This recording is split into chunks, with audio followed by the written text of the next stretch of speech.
afternoon, everybody. The two people involved in that murder-suicide over the weekend have been identified. Plus, a local town is dealing with some illegal dumping and it's making everything smell. Plus, we're going to give you a sneak peek inside the new Jimmy Buffett exhibit at the Maritime Museum. Those stories and more on News 5 Now. Brought to you by Green & Phillips Injury Lawyers, covering news from your neighborhood and around the world. News 5 Now starts right now. Hello, everybody. Welcome to News 5 Now. I'm Devin Walsh. So glad to be with you on this Monday afternoon. Had a couple of days off last week. My daughter had a little minor surgery on her mouth, and so I was off, and so I feel nice and refreshed today.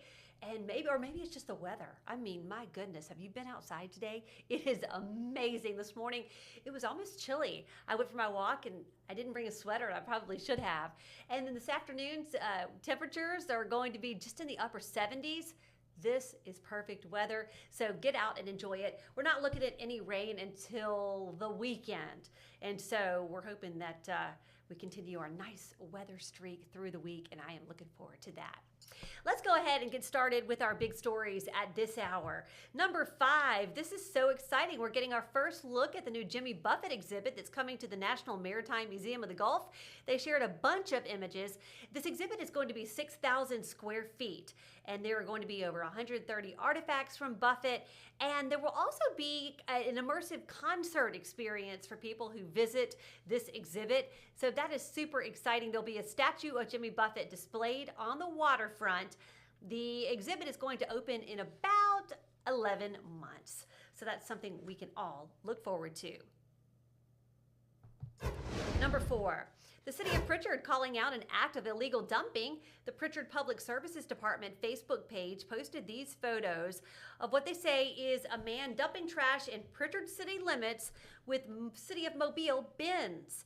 A couple of weeks ago, we covered trash concerns in that same district. We spoke with Teresa Fox Bettis, who's going to take office next month as council representative for District 4. She says she has been working on ways to address this problem. Fox Bettis will take office November 3rd, along with Pritchard's new mayor. Number 3. Police have released some information on an accident that claimed the life of a motorcyclist yesterday. Mobile police say a crash happened on I-65 northbound between Airport Boulevard and Dolphin Streets just before 9 a.m. Here's what they tell us. They say a car was entering I-65 northbound from Airport Boulevard when the driver lost control. The motorcyclist, 71-year-old Paul White, reacted and braked hard, but lost control of his motorcycle and crashed. He was taken to the hospital but later died. I-65 was closed for quite some time after that accident. Number 2, police believe a deadly shooting in Northwest Florida could be a case of stand your ground. The shooting happened yesterday morning in Pensacola on Langley Avenue. Police identified the man who died as 21-year-old Jameer Jackson. Officers found another person at the location who had been pistol whipped. They say it is possible that person was defending himself. No charges have been filed. And number 1, we now know the names of the married couple killed in an apparent murder-suicide over the weekend. Spanish Fort Police identified them as Torian Dubose and Verona Monique Nutzel Dubose of Mobile. They were found dead in a car parked along the causeway yesterday morning. Investigators believe the husband shot and killed his wife and then himself. And that is a look at our big stories at this hour. That's one we're working on today. So many tributes to the wife, Verona Monique, around Facebook, talking about what a lovely person she was, and just devastating news for her family and friends. Okay, everybody, it is time now for our question of the day. And we're starting out kind of on a light note on this Monday. So let's take a look at it. What was your first concert? What was your first concert? Let's go ahead and get to your responses.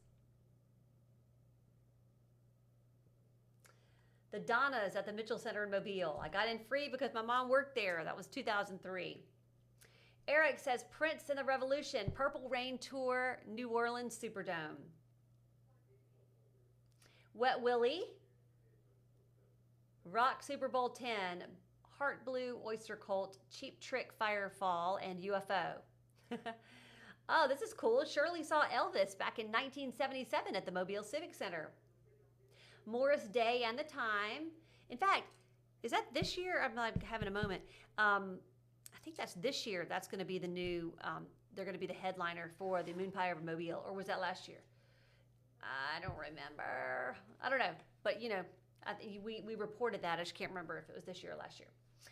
Okay, the Monkees in Mobile. I'm guessing 1967. Oh my gosh, I bet that was a great concert. The Osmond Brothers in New Orleans. David Cassidy.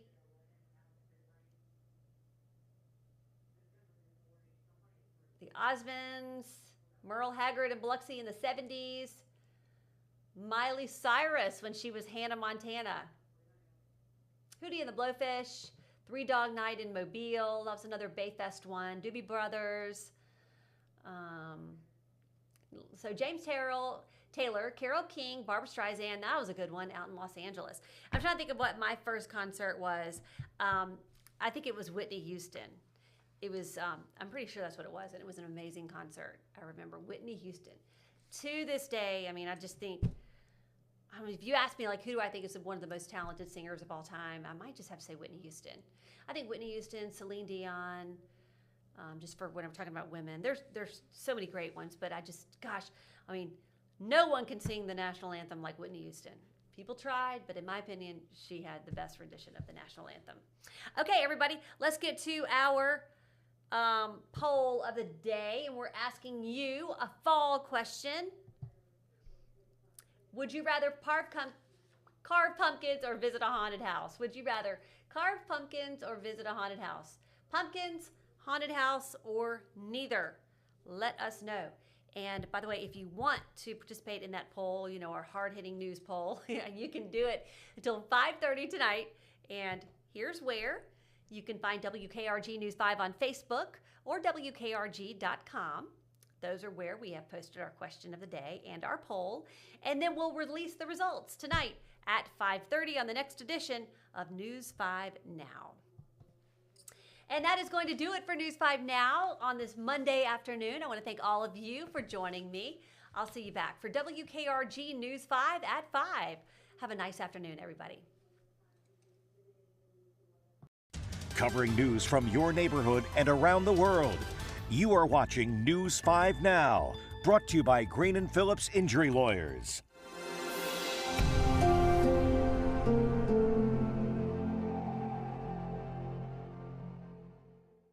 In the courtroom, the judge knows best, and this judge does too. If you've been hurt in a wreck, you need a law firm that knows the system and how it works. I'm attorney David Green. Call or come by anytime. You never need an appointment.